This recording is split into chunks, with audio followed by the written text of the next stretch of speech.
He performed miracles. He walked on water, levitated, spoke from the womb, saw past lives, predicted futures. He conquered Mara, defeated death, and taught with a voice the world still echoes today. And yet, he insisted, I am not a god. So, who was the Buddha really? Just a man or something more? I'm silent flame, and today we enter dangerous waters because how you answer this question will define your entire spiritual life. This is not history. This is not dogma. This is about your deepest assumptions about truth, divinity, and what it means to be awakened. Across thousands of temples, monks bow before golden statues. Devotees chant his name like a mantra. Prayers are made, offerings given, and yet scholars and purists insist Buddhism is not a religion of God, it is a path of self-realization. So who's right? Was the Buddha divine, or was he just the ultimate human? This isn't academic. If he was divine, then we worship him.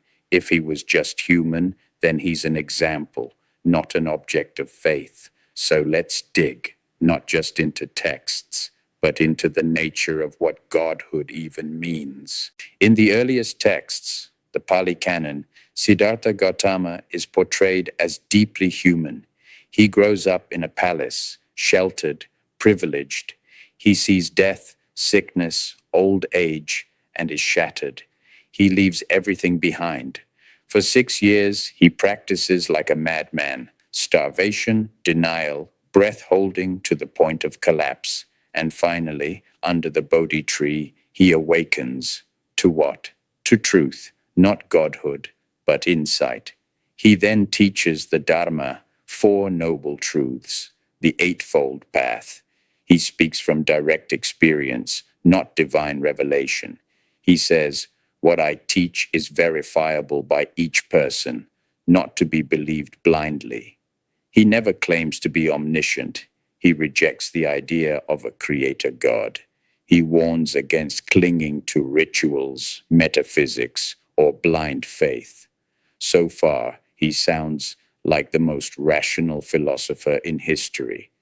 But then things get strange. Even in the Pali Canon, miracles appear. He multiplies his body into thousands. He reads minds. He walks through walls. He shines light from his body that blinds demons. Later texts, especially in Mahayana and Vajrayana traditions, go further. They describe the Buddha as having infinite manifestations in every universe. He is timeless, boundless, omnipresent, not a human who attained something, but a cosmic principle who chose to appear in human form.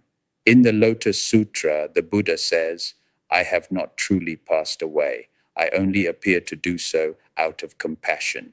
In truth, my lifespan is limitless. In the Mahayana tradition, he is one with the Dharmakaya, the cosmic body of truth, like light behind all forms. He becomes not a man, but reality itself. Let's pause.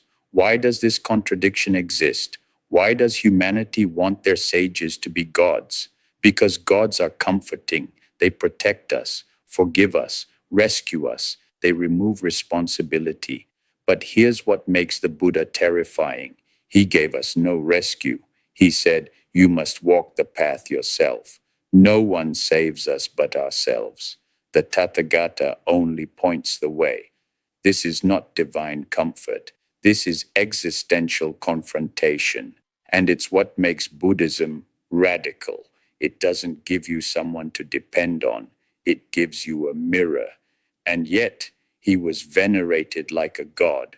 So maybe he became one in the minds of the people, not because he asked to, but because they needed him to be. To understand how Buddhism holds both man and God in the same breath, we need to look at the concept of the Trikaya, the 3 bodies of the Buddha. 1. Nirmanakaya, the emanation body. This is the Buddha as Siddhartha, the human teacher, the one who walked, talked, taught, and died.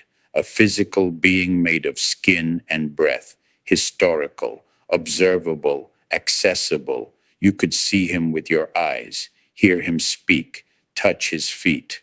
But this is only the visible aspect, like the wave on the ocean, beautiful, temporary, a gateway. 2. Sambhogakaya, the enjoyment body.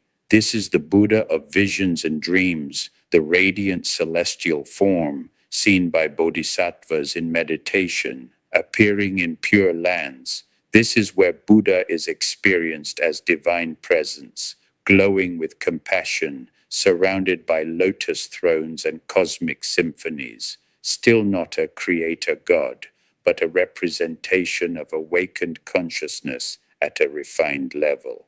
This is the Buddha you see in chanting halls, golden, serene, transcendent. 3. Dharmakaya, the truth body. Here, the Buddha is no longer a person at all. He is Dharma, reality itself. Not an individual, but emptiness with form, awareness without center. He is space, law, unconditioned truth. He is not in the universe. He is the underlying pattern of it. So was the Buddha a god? According to the Trikaya, he was never just a man, but he was also never a god in the way other religions define gods.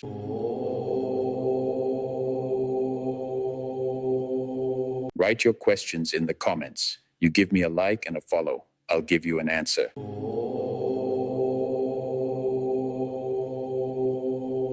Jesus and the Buddha. Jesus turned water into wine. The Buddha turned suffering into wisdom. Jesus forgave sin. The Buddha dissolved the illusion of the sinner. Both walked among people. Both rejected materialism. Both were misunderstood by their followers. But Jesus claimed, I am the way. The Buddha said, I point the way. This difference is profound. One is a bridge to salvation. The other is a mirror for awakening. Krishna and the Buddha. Krishna dances in divine play, Leela. The world is God's theater. Buddha sits still. The world is illusion and craving. Krishna says, surrender to me. Buddha says, investigate yourself. One invites devotion. The other invites insight. Muhammad and the Buddha. Muhammad brings the word of God, revealed through angelic force. Buddha discovers the Dharma through introspection and direct seeing. Both challenge the existing orders, both established powerful ethical paths. But again, one is a messenger, the other is a seeker who stopped seeking. In an age of science, secularism, and neuroscience, is there still room for sacredness without gods? Yes, in fact, this is where the Buddha's brilliance shines most. Neuroscience and anatta, modern neuroscience agrees. There is no single fixed self. The brain is a network of processes, always changing. This aligns perfectly with anatta, what the Buddha saw through meditation. Scientists are confirming through MRI, quantum physics, and emptiness. Emptiness, shunyata, is not nihilism. It's interdependence. No object exists independently. Everything is relational. Particles only exist as probabilities until observed. Form is emptiness. Emptiness is form. Is this Dharma? Many think so. Psychedelics and Buddha nature, experiences on psilocybin or DMT often mirror Buddhist insights, loss of ego, union with all things, time collapsing. Many describe seeing a radiant being made of compassion. Is this the Sambhogakaya? Perhaps we are rediscovering through modern tools what ancient mystics saw on the inside. So what do we do with all this? Should we worship the Buddha? Should we treat him like a god? Or should we walk his path as fellow humans? The answer is neither and both. Worship can inspire. Bow before the statue if it awakens humility.